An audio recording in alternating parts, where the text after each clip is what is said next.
सर्व आयटा गँगचं पुन्हा एकदा स्वागत. आपल्या educational YouTube channel tech math मध्ये मागच्या व्हिडिओमध्ये आपण पाहिलं जे चे काही एमसीक्यू ते आपण कव्हर केले होते. आता इजी क्वेश्चन पेपर आहे, याच्यातले 8 एमसीक्यू आपण ऑलरेडी कव्हर करून घेतले होते. आता यातले जे राहिलेले पुढचे प्रश्न आहे हे पण आपण काय करणार आहे, कव्हर करून घेणार आहे. मी पहिलेच बोललो तुम्हाला, जे व्हिडिओ आहे आपण हे 3 पार्ट मध्ये ठेवतोय, जेणेकरून काय होईल, जे म्हणजे जे व्हिडिओ आहे आपलं हे जास्त मोठं होणार नाही. जास्त मोठं नाही झालं तुम्हाला पण बघायला कंटाळा येणार नाही, म्हणून आपण 3 पार्ट मध्ये ते पूर्ण करून घेऊ. पहिल्या व्हिडिओमध्ये आपण 8 एमसीक्यू बघितले होते. आता या व्हिडिओमध्ये पुढचे काय एमसीक्यू आहे ते आपण कव्हर करून घेऊ. बघा आता त्यांनी काय म्हटलंय, a computer that provides data to other computer is called. जो संगणक इतर संगणकांना डेटा प्रदान करतो त्याला टिमटिमा म्हणतात. डेटा प्रदान करतो किंवा पुरवतो म्हणजे एकाच कम्प्युटरला बाकीचे कम्प्युटर काय असतात, कनेक्ट असतात. आता तो जो मेन कम्प्युटर आहे त्या मेन कम्प्युटरला आपण काय म्हणत असतो, मग त्या मेन कम्प्युटरला आपण काय म्हणत असतो, तर सर्व्हर म्हणत असतो. मग या प्रश्नाचा राईट आन्सर काय येणार आहे, सर्व्हर. ऑलरेडी जे आयटीचे कम्प्युटरची मुलं असेल यांना याचा आन्सर माहिती असेल, बाकीच्यांना सांगून ठेवतो त्याचा राईट आन्सर काय येणार आहे, सर्व्हर. बाकीचे ऑप्शन काय ते पण पाहून घेऊ. प्रोसेसर. आता प्रोसेसर हे जे हे प्रत्येक कम्प्युटरला असतं वैयक्तिक, बरोबर. मोबाईलला सुद्धा असतो, कोणतं पण इलेक्ट्रॉनिक डिव्हाइस असेल तर त्याला प्रोसेसर आहे आपलं भेटतच असतं. पण त्यांनी आपल्याला असं म्हटलंय, कम्प्युटर जो सर्वांना डाटा प्रोव्हाइड करतो किंवा जो सर्वांशी काय असतो, कनेक्ट असतो, मग त्याला आपण काय म्हणतो, सर्व्हर. त्यानंतर सुपर कम्प्युटर. सुपर कम्प्युटर ही खूप जुनी कन्सेप्ट आहे, त्याला काय आपण सुपर कम्प्युटर म्हणत नाही. Search engine. सर्च इंजिन म्हणजे काय, गुगल असेल, ठीक आहे, मोझिला फायरफॉक्स असेल. आता हे सर्व काय सर्च इंजिन म्हणजे ज्याच्यावर आपण टाईप करून काय करू शकतो, कोणती पण जी गोष्ट आहे ही सर्च करू शकतो, म्हणून आपण त्याला काय म्हणतो, सर्च इंजिन. मग याचं राईट आन्सर काय येणार आहे, सर्व्हर. जाऊया पुढच्या प्रश्नावर. काय म्हटलंय आता बघा, थोडा इंग्लिश लिटरसीचा भाग आहे. Which is the synonyms for loyal. Which is the synonyms for loyal. आता बघा, मी तुम्हाला खूप वेळा सांगत आलो, ES असेल किंवा वर्कशॉप कॅल्क्युलेशन अँड सायन्स असेल किंवा इंजिनिअरिंग ड्रॉइंग असेल, तुम्ही थोडा थोडा इंग्लिशचा अभ्यास करत राहा. कशासाठी, आपल्या इंग्लिशशी संबंधित भरपूर असे प्रश्न त्यांना ते विचारतात. इंग्लिश कम्प्युटर आणि पीपीटी वगैरे यांच्याशी संबंधित खूप प्रश्न विचारतात, त्यामुळे थोडा थोडा तरी तुम्ही इंग्लिशचा अभ्यास करत राहा. आता यांनी काय विचारलंय, सिनोनिम्स याचा अर्थ काय, समानार्थी शब्द. तुम्हाला ऑलरेडी माहिती असेल, समानार्थी शब्द, विरुद्धार्थी शब्द हे आपल्याला माहिती आहे. समानार्थी म्हणजे काय, एकच शब्द ज्याचे 2 अर्थ निघतात, आणि विरुद्धार्थी म्हणजे त्याच्या एकमेकांच्या विरुद्ध अर्थाचे. ठीक आहे, तर त्यांनी आपल्याला लॉयल या शब्दाचा समानार्थी शब्द विचारला असेल. आता बऱ्याच मुलींना ऑलरेडी लॉयल शब्द माहितीच असेल. लॉयल म्हणजे काय, प्रामाणिक असेल किंवा खरा व्यक्ती असेल त्याला आपण काय म्हणत असतो, लॉयल, बरोबर. त्यानंतर त्याच्याशी संबंधित कोणता प्रश्न आहे, तर त्याच्याशी संबंधित आहे फेथफुल. फेथफुल म्हणजे काय, ज्याच्यावर आपण फेथ ठेवू शकतो, विश्वास ठेवू शकतो. म्हणजे या दोघांचा अर्थ कसा आहे, जवळपास एकसारखा आहे, म्हणून याचा राईट आन्सर काय येणार आहे, आपलं फेथफुल येणार आहे. बाकीचे ऑप्शन काय आहे ते पण बघून घेऊ आपण. आता प्रॉस्पेरियस म्हणजे काय, धनवान व्यक्ती म्हणजे जो श्रीमंत आहे, खूप मोठ्या घरचा आहे किंवा खूप फेम आहे त्याला, विराट कोहली वगैरे असे जे मोठे मोठे व्यक्ती त्यांना आपण काय म्हणतो, प्रॉस्पेरियस म्हणतो. त्यानंतर परफेक्ट, हे पण तुम्हाला ऑलरेडी माहिती आहे. परफेक्ट म्हणजे काय, एखादं काम जे असेल परफेक्ट म्हणजे एकदम तंतोतंत, एकदम कट टू कट मॅच होणार काम असेल किंवा कोणती पण गोष्ट असेल त्याला आपण काय म्हणतो, परफेक्ट. त्यानंतर काय, उटोपियन. तो उटोपियन या शब्दाचा अर्थ काय होतो, जे थोडंसं आपण काय करतो, कल्पना करतो किंवा थोडंफार जे कशी संबंधित आहे, काल्पनिक आहे थोडंफार, त्याला आपण काय म्हणत असतो, उटोपियन असं म्हणत असतो. मग याचा राईट आन्सर काय येणार आहे, फेथफुल येणार आहे. जाऊया पुढच्या प्रश्नावर. काय म्हटलंय बघा आता याच्यात, official conversations R part of. अधिकृत संभाषणे याचा भाग आहे.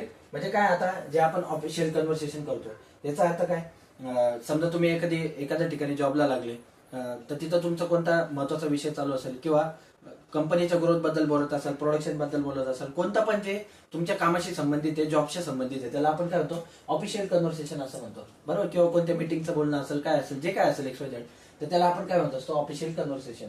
मग खालीलपैकी कोणतं जे कम्युनिकेशन आहे हे ऑफिशियल कन्व्हर्सेशनशी संबंधित आहे, मग त्याला आपण काय म्हणतो, फॉर्मल कम्युनिकेशन. कोणतं कम्युनिकेशन, फॉर्मल कम्युनिकेशन. याचा अर्थ काय होतो, औपचारिक संप्रेषण. म्हणजे काय, आता समजा मी कंपनीत काम करतोय, मला समजा सुट्टी घ्यायची, तर मी काय करेन, माझ्या बॉसला ईमेल वगैरे जे काय असेल, माझे जे हेड असतील किंवा जे सुपरवायझर असतील, जे पण टीम लिडर, जे कोणी माझे सिनियर असतील, मी त्यांना काय करणार, ऑफिशियली लेटर वगैरे लिहिणार किंवा अर्ज वगैरे करणार. जी काय फॉर्मल पद्धत असेल त्या ठिकाणची, ती फॉर्मल पद्धत मी वापरणार.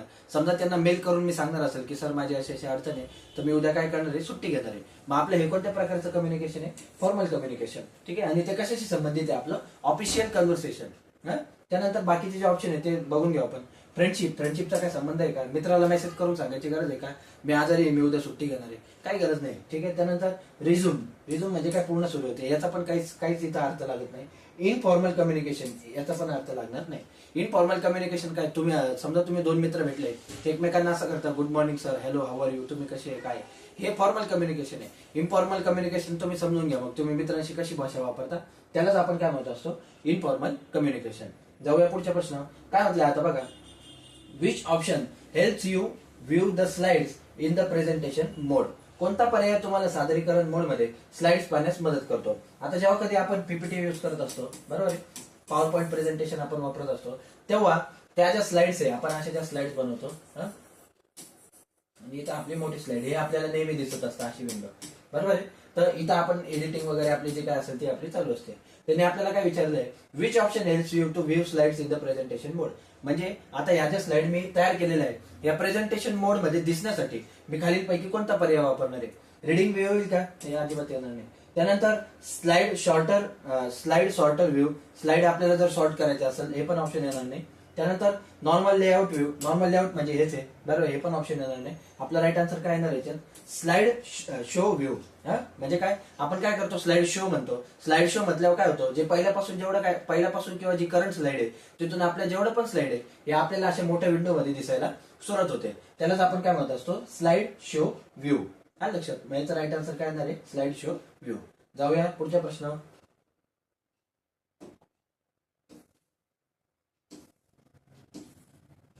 हा, खूप महत्वाचा प्रश्न, एकदम व्यवस्थित लक्षात आहे. काय म्हटलंय बघा, in face to face communication words account for. हा, आता जेव्हा कधी आपण फेस टू फेस कम्युनिकेशन करत असतो तेव्हा जे आपण शब्द वापरतो म्हणजे वर्ड्स वापरतो. आता समजा मी आयटी मध्ये लेक्चर घेतोय किंवा मी समजा तुम्ही कोणत्या सरांशी बोलताय, तुम्ही कोणाशी पण बोलताय, आणि तुम्ही एकमेकांशी काय करताय, कम्युनिकेशन करताय. तर कम्युनिकेशन करताना जे माझे शब्द आहे हे शब्द पर्सेंटेज मध्ये त्याचा किती किती उपयोग आहे, कशामध्ये, फेस टू फेस कम्युनिकेशन मध्ये. आता तुम्हाला ऐकून विशेष वाटेल, त्याचा फेस टू फेस कम्युनिकेशन मध्ये शब्द फक्त किती टक्के असतात, 60% फक्त शब्दांना महत्व असतं. किती टक्के, 60%. मग तुम्ही म्हणाल सर बाकीच्यांचं काय, बाकीच्यांना काय, म्हणजे शब्द जर आपण फेस टू फेस बोलतोय तर शब्दांना सर्वात जास्त महत्व पाहिजे. तर असं नाही, शब्दांपेक्षा बाकीच्या गोष्टींना जास्त जास्त महत्व आहे. बाकीचे म्हणजे कोणाला, आता समजा मी तुमच्याशी बोलताना काय हातवारे करतोय, तुम्हाला काय इशारा करतोय याला, त्यानंतर माझे वर्ड्स म्हणजे मी किती मोठ्याने बोलतोय, किती हळू बोलतोय, किती प्रेमाने बोलतोय, किती रागाने बोलतोय, म्हणजे माझ्या फिलिंग्सला, याला पण तेवढंच महत्व असतं. मग वर्ड्सला किती पर्सेंटेज महत्व असतं, फक्त आणि फक्त 60%. आता तो रूल काय करा, तो रूल आहे 7, 38 आणि 55 असा तो रूल आहे. काय, 7, 38 आणि 55. 60% कसले असतात आपले वर्डचे, 38% हा आपला बाकीचा पार्ट असतो, म्हणजे जे काय असेल आपले इमोशन्स असेल, हातवारे असेल, आणि 55% जे मी आवाज वापरतो, समजा मी मोठ्याने बोललो, या बऱ्या बोल नको पुढे बघ, तर तुमच्या लगेच लक्षात येतं काय की आपल्याला इकडे लक्ष द्यायचंय, सर आपल्यावर रागवताय किंवा आपल्याला म्हणजे सूचना करताय की तुम्ही काय करा, पुढे बघा, इकडे लक्ष द्या, मी काहीतरी महत्वाचं शिकवतोय. हा लक्षात.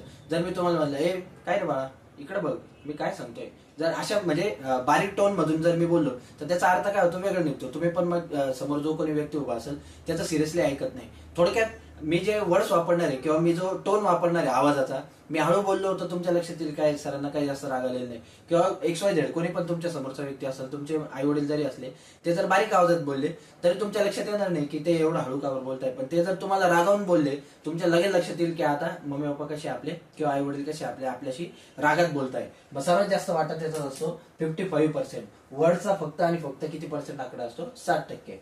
तर 7, 38 आणि 55 असा तो रूल आहे. त्यांनी आपल्याला विचारलं वर्ड्स, त्यांनी जर आपल्याला हातवारे वगैरे असं काही विचारलं असतं तर ते आपण लिहिलं असतं 38.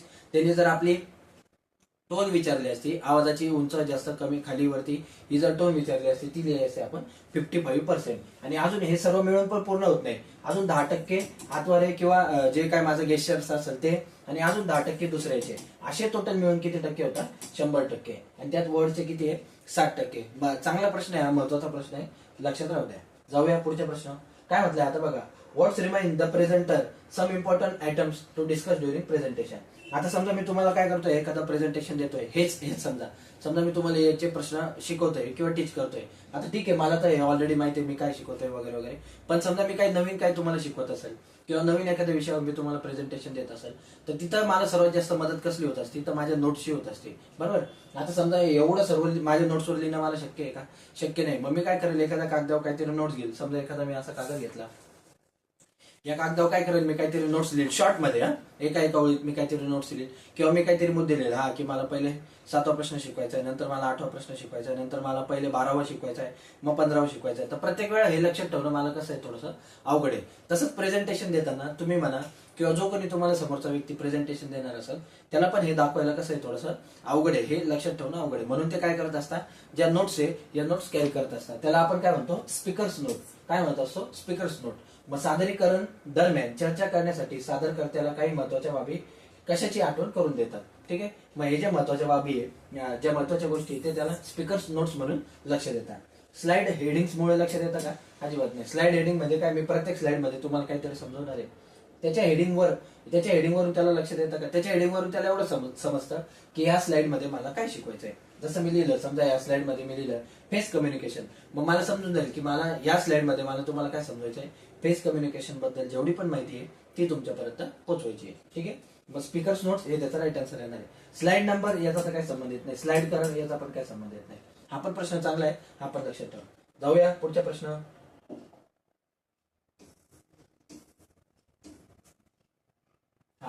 हा पण महत्वाचा आहे बघा. What is essential life skill for social and professional purpose.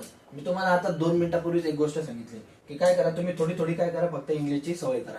आता कशासाठी बघा, बरेच मुलं सांगतात सर प्रश्न मराठीतून घ्या. अरे ऑलरेडी इथं तुम्हाला प्रश्न मराठीत दिलेलाच आहे. पण आता बघा मराठीत एक प्रश्न वाचून दाखवतो. कोणते शोध इंजिन आहे. शोध इंजिन याचा अर्थ लागतो का तुम्हाला, काही अजिबात लागत नाही. ऑप्शन वाचल्यावर तुम्हाला समजतो. गुगल, हा गुगल काय, फेसबुक, हा फेसबुक काय, ऑप्शन वाचल्यावर तुम्हाला समजतं. किंवा आता इथं तर बघा त्यांनी काय म्हटलंय, what is an essential life skill for social and professional purpose. Social आणि प्रोफेशनल पर्पजला म्हणजे काय, जे तुम्ही सामाजिक वातावरणात तुम्ही फिरता किंवा एखादा फॉर्मल कम्युनिकेशन किंवा कोणत्या पण ठिकाणी तुम्हाला जर काही कम्युनिकेशन करायचं असेल, कोणती पण गोष्ट मांडायची असेल, तर त्यासाठी तुम्ही खालीलपैकी कोणती जी स्किल आहे ही स्किल शिकली पाहिजे, असं त्याचा मराठीत अर्थ होतो. पण त्यांनी इथं आपल्याला दोघी प्रश्न कोणत्या भाषेत दिले, इंग्लिश भाषेत दिले. त्याच्यामुळे बघा या मुलांनी इथं चुकी करून टाकली. त्याने कोणता ऑप्शन सिलेक्ट केलाय, लर्निंग मोर लँग्वेज. तुम्हाला जास्त भाषा शिकायची गरज नाहीये. आता समजा तुम्हाला मराठी येते, हिंदी येते, पुष्कळ आहे. तुम्ही महाराष्ट्रात राहता तर तुम्ही मराठी बोलू शकता, काय अडचण नाही. महाराष्ट्राच्या बाहेर गेले हिंदी बोलू शकता, तुमचं काम झालेलं आहे. पण प्रोफेशनल लाईफ मध्ये जेव्हा तुम्ही कंपनीत काम करता किंवा कुठे पण XYZ ठिकाणी काम करता, तेव्हा मेल आले किंवा ईमेल आले किंवा कोणती पण नोटीस आली किंवा काही पण आलं, तर या सर्व ठिकाणी कोणती भाषा असते, तर इंग्लिश भाषा असते. कोणती भाषा असते, इंग्लिश भाषा. मग त्यांचं काय म्हणणं आहे की तुम्ही सोशली जा कुठे किंवा प्रोफेशनली कुठे पण जा, तुम्ही इंस्टाग्राम वापरा, फेसबुक वापरा, एकमेकांना मेसेज करत असाल, समजा एखादी तुमची फॉरेन फ्रेंड झाली तर तिच्याशी तुम्ही मराठी हिंदीतून बोलू शकता का, नाही बोलू शकत. मग तुम्हाला काय शिकणं गरजेचं आहे, तर लर्निंग इंग्लिश ही जी स्किल आहे ही तुम्हाला शिकणं खूप गरजेचं आहे. या लक्षात, मी तुम्हाला 2 प्रश्नापूर्वीच बोललो ते. पुढे काय म्हणतंय त्यांनी, लर्निंग मोर लँग्वेज. जास्त भाषा शिकून आपल्याला काय करायचंय, तुम्ही जर भारताच्या बाहेर जाणार नाही, तुम्ही जपानीज, कन्नड, तमिळ एवढ्या भाषा शिकून तुम्हाला काय करायचंय, काय गरज नाही. इंग्लिश जास्त गरजेची, कारण ही जवळपास संपूर्ण जगात हिचा काय होतो, वापर होतो. त्यानंतर लर्निंग मदर टंग. हा, मातृभाषा तुम्ही शिकलीच पाहिजे, बरोबर आहे. ही तर तुम्हाला जन्मापासून येतेच आणि ती तुम्ही शिकलीच पाहिजे, पण त्याला पकडून तुम्ही इंग्लिश पण शिकली पाहिजे, त्यामुळे हे पण नाही येणार. आणि ते एक प्रकारचं काय स्किल आहे, मातृभाषा ही स्किल नाहीये, हे तुम्ही जन्मापासून बोलता आणि त्यामुळे ते ऑटोमॅटिक तुम्ही शिकून जाता. त्यानंतर learning foreign language. Foreign language हे पण बरोबर आहे, पण कधी जेव्हा तुम्ही परदेशात जाणार असाल तर जपानला जाणार असेल तर जपनीज भाषा शिका, जर्मनला जाणार असेल तर जर्मन भाषा शिका, बरोबर आहे. पण इथं त्यांनी आपल्याला काय सांगितलंय की आपल्या आयुष्यासाठी सर्वात महत्वाची स्किल कोणती, तर आपण इंग्लिश भाषा ही शिकली पाहिजे. शिकली म्हणजे आता तुम्ही फटाफट इंग्लिश बोला अशी काय अपेक्षा नाहीये, पण जो प्रश्न असेल किंवा जे कम्युनिकेशन असेल हे तुम्हाला ऍटलीस्ट समजेल आणि तुम्हाला त्याचं इंग्लिश मधून उत्तर देता येईल. एवढं जरी जमलं तरी पुष्कळ आहे. जाऊया शेवटच्या प्रश्न आजच्या व्हिडिओचा. Which one is the search engine. खालीलपैकी कोणतं सर्च इंजिन आहे. आता बघा सर्च इंजिन म्हणजे काय, मगाशीच बोललो मी तुम्हाला, मी काहीतरी त्याच्यावर पुट करणं. समजा मी हाच प्रश्न नेटवर टाकला, हा, तर नेटवर मी तुम्हाला बोललो एखादी गोष्ट नेटवर सर्च करा, तुम्ही सर्वात पहिले काय ओपन करता, गुगल ओपन करता. काय ओपन करता, गुगल. कारण तुम्हाला माहिती आहे याच्यावर काही पण सर्च केलं तर ते आपल्याला त्याचा आन्सर भेटून जाणार आहे. मग त्यालाच आपण काय म्हणत असतो, सर्च इंजिन म्हणत असतो. मग इथं राईट आन्सर काय येणार आहे, आपलं गुगल येणार आहे. बाकीचे जे आहे, हॉटमेल असेल, फेसबुक असेल, फ्लिकर असेल, फेसबुक आणि हॉटमेल हे दोघं काय, हे कम्युनिकेशनचे मीडियम आहे, बरोबर आहे. कम्युनिकेशन म्हणजे काय, फेसबुकवरून तुम्ही काय करता, एकमेकांशी कम्युनिकेशन करता, मेसेज करता, फोटो देता, थोडक्यात तुम्ही एकमेकांशी संवाद करता, म्हणून फेसबुक हे काय कम्युनिकेशन आहे. हॉटमेल पण जीमेल सारखं हे पण एक प्रकारचं काय कम्युनिकेशन. फ्लिकरचे 3-4 अर्थ निघू शकतात. फ्लिकर एक सॉफ्टवेअर पण आहे, फ्लिकर एक व्हिडिओ डिव्हाइस पण आहे, फ्लिकर एक ऍप पण आहे. तर याचे 3-4 अर्थ निघू शकतात, पण ते सर्च इंजिन नाहीये. सर्च इंजिन फक्त आणि फक्त आहे कोणतं आहे? गुगल. तर आज पण आपण काय केलंय, मागच्या व्हिडिओमध्ये 8 आणि आज पण आपण काय केलंय, पुढचे जे 8 प्रश्न आहे हे पण कव्हर करून घेतले. आता राहिलेले जे 9 प्रश्न आहे हे आपण लगेच उद्या त्याच्यावरती व्हिडिओ घेऊन येऊ आणि ते पण कव्हर करून घेऊ. म्हणजे तुमचे ईएचे या क्वेश्चन पेपर मधले 25 एमसीक्यू परत कव्हर होऊन जातील. असेच मी मागे काही 5 ते 6 पार्ट मध्ये 50 एमसीक्यू कव्हर केलेले आहे. ते पण पार्ट तुम्ही जाऊन बघा. सेकंड इयरची जी प्लेलिस्ट आहे ही प्लेलिस्ट मी पूर्ण सेपरेट करून ठेवलेली आहे. तर या व्हिडिओमध्ये एवढंच. आणखी कोणाकडे काही अशा रिस्पॉन्स शीट असतील तर त्या पाठवत राहा. जुलै महिन्यापासून आपल्याला जास्तीत जास्त व्हिडिओ घ्यायचे आणि जास्तीत जास्त तुमचा अभ्यास करून घ्यायचा आहे. या व्हिडिओमध्ये एवढंच. Thank you so much. थँक्यू.